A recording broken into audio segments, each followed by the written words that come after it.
नमस्कार दोस्तों, एक बार फिर से आप सभी का हार्दिक स्वागत है। चलिए दोस्तों स्टार्ट करते हैं। गुड इवनिंग सभी को, गुड इवनिंग। चलिए दोस्तों, क्वेश्चन नंबर पहले का जवाब बताइए क्या होगा। यदि अंडर रूट 289 भागे अंडर रूट एक्स बराबर 1/5 हो तो एक्स का मान क्या होगा।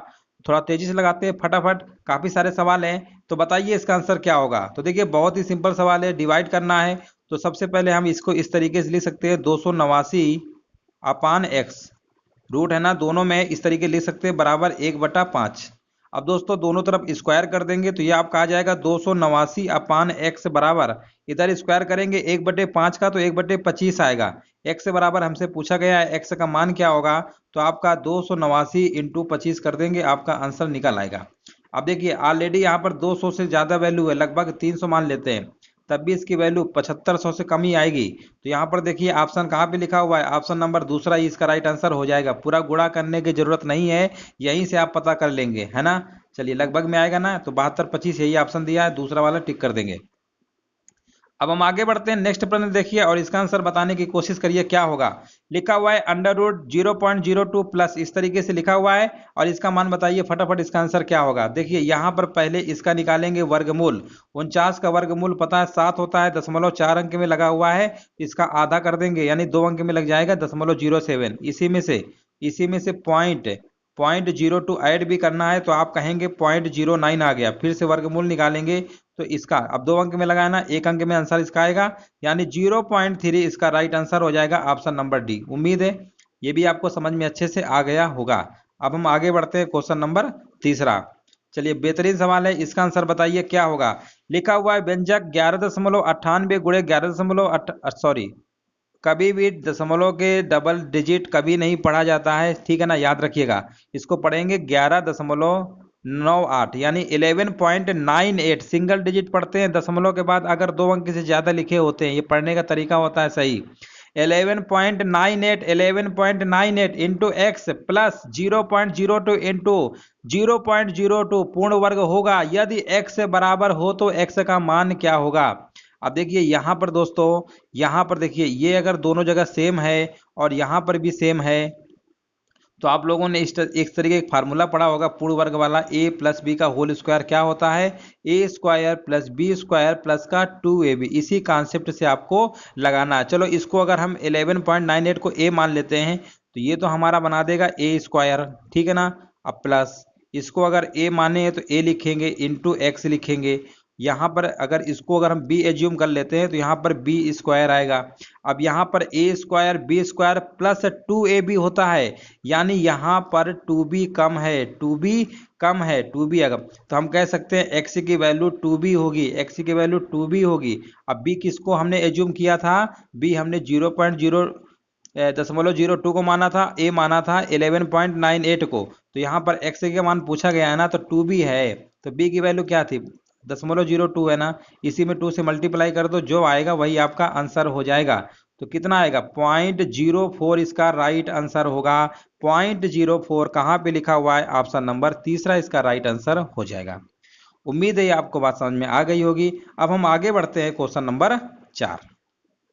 चलिए फटाफट लगाइए दोस्तों, आपके सिलेबस के अकॉर्डिंग करा रहे हैं, ऐसे ही सवाल आपको एग्जाम में देखने को मिलेंगे, है ना। इस तरीके से ईमानदारी से लगा लेंगे तो इसका फायदा आपको जरूर मिलेगा एग्जाम में।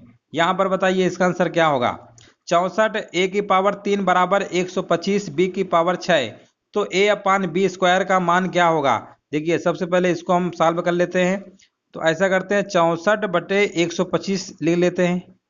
यहाँ पे हमारा क्या बचेगा, b की पावर 6 और यहाँ पे आएगा a की पावर 3। ये बात आपको समझ में आ रही है ना। 64 के बटे में हम ले आए 125, यहाँ पर बचेगा b की पावर 6, यहाँ पर नीचे आ गया। अब यहाँ पर देखिए किसका ये क्यूब होता है, तो आप कहेंगे 4 का क्यूब 64 होता है, 5 का क्यूब 125 होता है, यानी इसको हम ऐसे भी लिख सकते हैं 4/5, 4/5 का होल क्यूब बराबर, यहाँ होल क्यूब करें तो यहाँ भी कर लो, तभी तो सही रहेगा ना, पावर सेम होगी ना तो कंपेयर कर लेंगे। तो इसको हम ऐसे लिख सकते हैं बी स्क्वायर अपान ए का क्यूब। अब जब इसका क्यूब करेंगे ना, बी स्क्वायर का क्यूब करेंगे बी की पावर 6 आएगा, ए का क्यूब करेंगे ए आ जाएगा, ए क्यूब आ जाएगा। चलो ये बात आपको समझ में आ गई। अब पावर जब सेम होती हैं तो इनके बेस भी आपस में बराबर होते हैं, यानी आप कहेंगे 4/5 बराबर हमारा बी स्क्वायर अपान ए आ गया। क्वेश्चन में क्या है, a/b² पूछा है, उल्टा पूछा है। आप भी उल्टा कर दीजिए, क्या दिक्कत है, उल्टा करने में कोई दिक्कत थोड़ा है। यहाँ पर 5/4 हो जाएगा, बस सिंपल है। तो 5/4 कहाँ पे लिखा हुआ है, आप कहेंगे ऑप्शन नंबर 1 लिखा हुआ है, ये मिक्स्ड फ्रैक्शन में लिखा हुआ है, सही बटे में लिखा हुआ है, इसको तोड़ेंगे तो 5/4 ही आएगा, यानी ऑप्शन नंबर ए वाला फर्स्ट वाला बिल्कुल सही हो जाएगा। चलिए दोस्तों, आपके वर्गमूल, घनमूल, घातांक करने बहुत सवाल आएंगे, उसी टाइप के हमने लिया है ताकि आपकी अच्छे से प्रैक्टिस हो जाए। इसका आंसर बताइए क्या होगा। 2 की पावर -2 प्लस -2 का स्क्वायर क्या होगा। देखिए, जब भी दोस्तों पावर ऋणात्मक होती है, निगेटिव होती है, सबसे पहले उस पावर को हम पॉजिटिव में कन्वर्ट करेंगे। यानी आप कहेंगे कि सबसे पहले इसको धनात्मक पावर में लिखने के लिए 1 के बटे में लिख देंगे, बस हो गया। 1/2 का स्क्वायर आ जाएगा। अब प्लस -2 के स्क्वायर करेंगे तो 4 ही रहेगा, यानी 1/4 अब +4, इसको एलसीएम लेके जोड़ना पड़ेगा, तो एलसीएम इसका 4 आएगा। यहाँ पर आ गया 4 चौको 16, यानी आप कहेंगे 17/4 इसका आएगा। 17/4 यानी ऑप्शन नंबर दूसरा इसका राइट आंसर हो जाएगा। उम्मीद है ये भी आपको अच्छे समझ में आ गया होगा। अब चलिए दोस्तों, एक सवाल और है इसी टाइप का, इसको भी अच्छे से कर लेते हैं तेजी से। यहाँ पर लिखा हुआ है 125 की पावर x बराबर 3125, तो x का मान क्या होगा। सवाल बहुत ही आसान है, इसी तरीके की परीक्षा में आपको देखने को मिलेंगे। यहाँ पर देखिए 125 लिखा हुआ है, आप कहेंगे 5 की पावर 3 होता है, और यहाँ पर 5 की पावर 3 यानी इसकी पावर x रहेगा, तो 5 की पावर सीधे लिख दो ना, 3x होगा, कोई दिक्कत नहीं है। और यहाँ पर आएगा ये 3125, आपका 5 की पावर 5 होता है दोस्तों, 5 गुणे 5 गुणे 5 बार करेंगे ना, आपका 3125 आएगा। और यहाँ पर देखिए इसको ऐसे लिखो, 5 की पावर 3x लिखो, थोड़ा अच्छा लग रहा है, स्मार्ट तरीके से लिखो, यानी 5 की पावर 3x और 5 की पावर 5। अब आप कहेंगे बेस सेम है तो पावर भी आपस में बराबर होंगी, यानी आप कहेंगे 3x बराबर 5 आएगा, तो x की वैल्यू कितनी आ गई, 5/3। देखिए कहाँ पे लिखा हुआ है, बिल्कुल लिखा हुआ है, ऑप्शन नंबर दूसरा इसका राइट आंसर हो जाएगा। अब हम आगे बढ़ते हैं दोस्तों, औसत के सवाल भी आपके सिलेबस में है। चलिए औसत के सवाल लगा लेते हैं। लिखा हुआ है 6 संख्याओं का औसत 12 है, यदि प्रत्येक संख्या में से 2 घटा दिया जाता है तो नया औसत क्या होगा। ऐसे सवालों को आप मिली सेकेंड में उड़ा सकते हैं, लगा सकते हैं, बहुत कम समय में। देखिए, जब भी कहे ना 6 संख्याओं का औसत इतना है, प्रत्येक जहां वर्ड लग जाए, प्रत्येक संख्या में अगर कह दे 2 घटाया जाता है और नया औसत पूछे जितना घटाया जाता है इसमें घटा देना। 12 में से 2 घटा देंगे, 10 इसका राइट आंसर हो जाएगा। क्या समय लगा, कुछ भी समय नहीं लगा। तो ऐसे सवाल आपको परीक्षा में देखने को मिल सकते हैं। यहाँ पर देखिए 10 संख्याएं हैं, क्या संख्या है, हमें उससे क्या लेना देना, हमें इस पे ध्यान देना, औसत कितना है 10 संख्याओं का। अब आगे लिखा हुआ यदि प्रत्येक संख्या में 4 जोड़ दिया जाता है, प्रत्येक संख्या में 4 जोड़ोगे तो तुम इसी पहले वाले औसत में 4 जोड़ दो और जो आ जाए वही इसका आंसर है, तो आप कहोगे 17 है, बस हो गया। सिंपल है, कोई ज्यादा दिमाग आपको नहीं लगाना है ना, बहुत सिंपल सवाल है। अब देखो गुणा वाला दे दे गुणा कर देना, जैसा कहे जोड़ कहे जोड़ देना, घटाना कहे घटा देना, गुणा कहे गुणा। अब कह रहा है 7 संख्याओं का औसत 7 है, प्रत्येक संख्या प्रत्येक भी बोला ना, और 7 को बोला है गुणा, तो 7 गुणा इसी में कर दो, बस 49 हो गए। तो आप देख सकते हैं इस तरीके से आप सवाल दोस्तों लगा सकते हैं तेजी से, कोई इसमें दिक्कत नहीं होनी चाहिए। अब हम आगे बढ़ते हैं, अगला क्वेश्चन है, देखिए लिखा हुआ है किसी विद्यालय में लड़कों तथा लड़कियों की संख्या में 3:2 का अनुपात है, यदि लड़कों की संख्या का 20% तथा लड़कियों की संख्या का 30% वजीफा पाते हैं तो वजीफा न पाने वाले विद्यार्थियों का प्रतिशत कितना होगा। बहुत ही सिंपल क्वेश्चन है, देखिए कैसे लगाएंगे। सबसे पहले क्वेश्चन को अच्छे से पढ़ लेते हैं। यहाँ पर दिया हुआ है अनुपात, यानी बॉयज और गर्ल्स का अनुपात कितना दिया हुआ है, 3:2 दिया हुआ है। अब इसके आगे 2 जीरो बढ़ा लो, कोई दिक्कत तो नहीं है ना, 2 जीरो यहाँ भी बढ़ा लो, बढ़ा लिया। अब अच्छा लग रहा है ना, बॉयज कहेंगे 300 है, गर्ल्स हैं, रेशियो में अच्छा नहीं लग रहा, जब भी रेशियो में कहे ना तो उसमें 2 जीरो बढ़ा लिया करो। अब कह रहा है यदि लड़कों की संख्या 20% तथा लड़कियों की संख्या 30% वजीफा पाती है, 20% 30% वजीफा पाती है। अब प्रश्न में बोला गया ना पाने वाले, तो देखिए ऐसे वालों कैसे लगाते हैं। 20% अगर लड़के वजीफा पाते हैं, परसेंटेज अपने आप में कंप्लीट 100 होता है, 100 में अगर 20% लड़के अगर वजीफा पाए तो आप कहेंगे 80% लड़के वजीफा नहीं पाए, तो इसी का 80% निकाल लो। 300 का 80% निकाल लीजिए, कितने ऐसे छात्र होंगे, 300 का 80% यानी 80/100 कर लेंगे, आप कहेंगे 240 आएगा। हमने भी कहा 240 ऐसे छात्र हैं जिनको बेचारे को वजीफा ही नहीं मिला। अब यहाँ पर देखते हैं लड़कियों की बात करते हैं, इनको थोड़ा ज़्यादा मिल रहा है 30%, लड़कियों की संख्या भी तो कम है ना, तो देखो 200 है, 30% अगर वजीफा पाते हैं तो आप कहेंगे 200 में 30% अगर पाती हैं लड़कियां पाती हैं, तो 70% नहीं पाती होंगे, 70/100 कर देंगे। आप कहेंगे 140 ऐसी लड़कियां जो वजीफा नहीं पाती हैं। प्रश्न में परसेंटेज पूछ लिया गया है, वजीफा ना पाने वाले लड़के लड़कियों की संख्या कितनी, आप जोड़ दीजिए कितना आएगा, तो आप कहेंगे जोड़ने पे तो 0 और 4 4 8 यानी 380 आया। टोटल विद्यार्थी कितने थे, हमने 200 300 माना था, टोटल तो 500 थे। परसेंटेज पूछा गया, 100 से मल्टीप्लाई कर देंगे। आप कहेंगे 100 पंचे 500 होता है, 5 सते 35 होता है, तो होता है, अब 5 6 30 होता है, यानी आप कहेंगे 76 आया है। हमने भी कहा 76 है, ऑप्शन नंबर चौथा इसका सही आंसर हो जाएगा। आगे बढ़ते हैं, नेक्स्ट प्रश्न है, देखिए यहां पर एक सवाल फिर आया है। 38 लड़कियों के कक्षा में 3 अनुपस्थित थी, शेष का 20% ने गृह कार्य नहीं किया था, कितनी लड़कियों ने अपना काम किया था। ठीक है ना, ये भी परसेंटेज का सवाल है। और टोटल नंबर ऑफ गर्ल्स 38 हैं, जिनमें से 3 क्या हैं, एब्सेंट हैं, और 20% ने गृह कार्य नहीं किया। तो पहले तो 38 में 3 एब्सेंट है, यानी कितनी लड़कियां बची होंगी, 35। अब इसमें भी तो 20% जो है गृह कार्य नहीं कर रही हैं, 20% की फ्रैक्शन वैल्यू 1/5 होती है, यानी आप कह सकते हैं 7 लड़कियां ये, अब पहले 3, यानी टोटल 10 लड़कियां ऐसी हैं जिन्होंने कुछ काम ही नहीं किया। तो कितने लोगों ने काम किया है, तो आप कहेंगे 38 में से 10 ने काम नहीं किया, तो 28 लोगों ने काम किया होगा। सिंपल सवाल है ना। ऐसे सवालों को तो आप बिल्कुल धुआं धुआं कर देंगे पेपर में, है ना। आगे बढ़ते हैं, चलो यहां से हमारा कोडिंग डिकोडिंग शुरू हो जाता है। रीजनिंग भी आपके सिलेबस में रखा गया है। यदि किसी कुट भाषा में 7 को, देखिए सवाल को थोड़ा जूम कर देते हैं ना। चलो अब देखो, बहुत ही सिंपल सवाल है। यदि किसी कुट भाषा में 7 को 7 6 5 4 3 2 1 और 10 को 10 9 8 7 6 5 4 3 2 1 के रूप में लिखा जाता है, तो 13 को, अब बताइए, इतना आसान सवाल कर नहीं लेंगे। 7 है तो गिनती 7 से लास्ट लिख दो, 7 के बाद इससे रिवर्स, यानी 7 6 5 4 3 2 1। 10 है ना, तो 10 9 8 7, ये तो जैसे उल्टी गिनती नहीं होती, वैसे ही लिखना है। तो 13 है ना, 13 के बाद क्या आएगा, 12 11 10 9 8 7 6, बस ऑप्शन नंबर कौन सा है देख लो, हो गया। मतलब ऐसे आप नजर में देखेंगे ना, बस तुरंत आपको सवाल लग जाएगा, 1 मिनट भी आपका इसमें वेस्ट नहीं होगा। ऑप्शन नंबर ए इसका राइट आंसर हो जाएगा। आगे बढ़ते हैं, चलिए इस टाइप के भी सवाल बहुत परीक्षाओं में आ रहे हैं। यदि सी बराबर इतना, आई बराबर इतना, तो फॉक्स का बताइए, है ना। चलिए आंसर बताइए क्या होगा। तो देखिए सी का कोड तो वैसे 3 होता है, यहाँ पर 24 लिख रहे हैं, तो सी का विपरीत क्या होता है, आप कहेंगे सी का विपरीत तो एक्स होता है। अच्छा, विपरीत कोड लिख रहे हैं, कोई बात नहीं, ये विपरीत का दोस्तों कोड लिख रहे हैं। ई का विपरीत क्या होता है, आप कहेंगे वी होता है।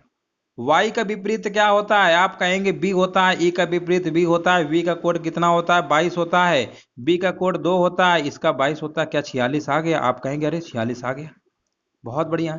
ऐसे ही फॉक्स का निकालो। एफ का विपरीत क्या होता है, आप कहेंगे यू होता है। ओ का विपरीत क्या होता है, एल होता है। एक्स का विपरीत सी होता है। यू का कोड 21 होता है, एल का कोड 12 होता है, 80 का कोड कितना होता है, 3 होता है। जोड़ लेंगे तो कितना आएगा, आप कहेंगे 36 आएगा। बस सीधे टिक कर दो, अपना काम हो गया।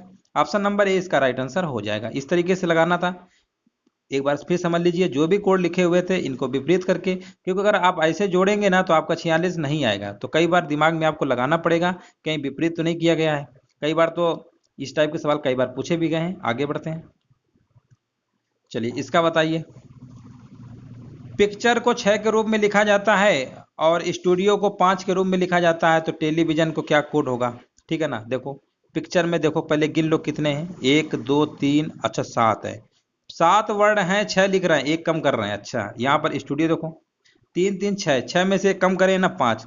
तो इसी तरीके टेलीविजन काउंट कर लो, 1 2 3 4 5 6 7 8 9 10, 10 में से एक कम कर दो, सही है ना। 10 में एक कम कर दो, 9 इसका राइट आंसर हो जाएगा। बस हो गया, option number B right answer होगा। यहां पर देखिए रैंकिंग का प्रश्न आ गया है, लिखा हुआ है हमारा W4WXZ8QPQ, इस तरीके लिखा हुआ आपको दिख रहा होगा। बाएं से 8वें पद के दाहिनी ओर 5वां पद क्या होगा। अब देखो बाएं से बोला है ना, 8वां पद पहले पहुंचो, पहला दूसरा तीसरा चौथा 5वां 6वां 7वां 8वां, तो कहेंगे ओ वाले में आ गए। अब बोला है इसी के दाहिनी ओर 5वां, यानी पहला दूसरा तीसरा चौथा 5वां। चलो एम आया है ना, तो एम वाला आप टिक कर दीजिए। ऑप्शन नंबर डी इसका राइट आंसर होगा। कितना आसान सवाल है। अब हम आगे बढ़ते हैं दोस्तों। ऐसे प्रश्न आपको देखने को परीक्षाओं में मिलेंगे, आपके ही सिलेबस के अकॉर्डिंग करा रहे हैं। 29 लड़कों की एक पंक्ति में अर्जुन बाईं छोर से 17वें स्थान पर है और राहुल उसी पंक्ति में दाहिनी छोर से 17वें स्थान पर है। पंक्ति में कितने बीच लड़के हैं। इस टाइप के सवाल हमने बहुत कराए हैं, रैंकिंग टेस्ट वीडियो पड़े हुए हैं, आप देखिएगा बहुत सारे कराए हैं। तो देखिए सबसे पहले हमने इसका ट्रिक क्या बताया था, अर्जुन बाईं ओर से 17वें पे है, राहुल उसी पंक्ति में दाईं ओर 17वें, इन दोनों को जोड़ लो, 17 17 कितना होता है, आप कहेंगे 34, टोटल 29 थे, कितना हो गया 34। कितना अधिक हो गया, आप कहेंगे 5 अधिक हो गया है। और दो लोग हैं ना, अर्जुन है राहुल है, तो दो इसी में और कम कर देंगे, जो आता है वही उनके बीच में लड़कों की संख्या बताता है। तो इसका राइट आंसर क्या होगा, ऑप्शन नंबर ए हो जाएगा 3। इस तरीके के सवाल हमने ट्रिक से काफी सारे करवाए हैं, इसका right answer option number A हो जाएगा। अब हम आगे बढ़ते हैं, नेक्स्ट प्रश्न है हमारा, एक्स की रैंक ऊपर से 15वीं है, कक्षा में कुल 40 छात्र हैं, एक्स में नीचे से, देखिए ऊपर नीचे का ये या लेफ्ट राइट का ये टोटल दिया है ना, एक साइड से पूछेगा तो 40 माइनस 15 अब प्लस 1, ये आपने फार्मूला पढ़े होंगे। तो 40 में से 15 घटाएंगे, 25 में से एक जोड़ेंगे 26, यानी ऑप्शन नंबर इसका कौन सा हो जाएगा, डी नंबर हो जाएगा। अब यहां से हमारा प्रश्न स्टार्ट होता है कैलेंडर का।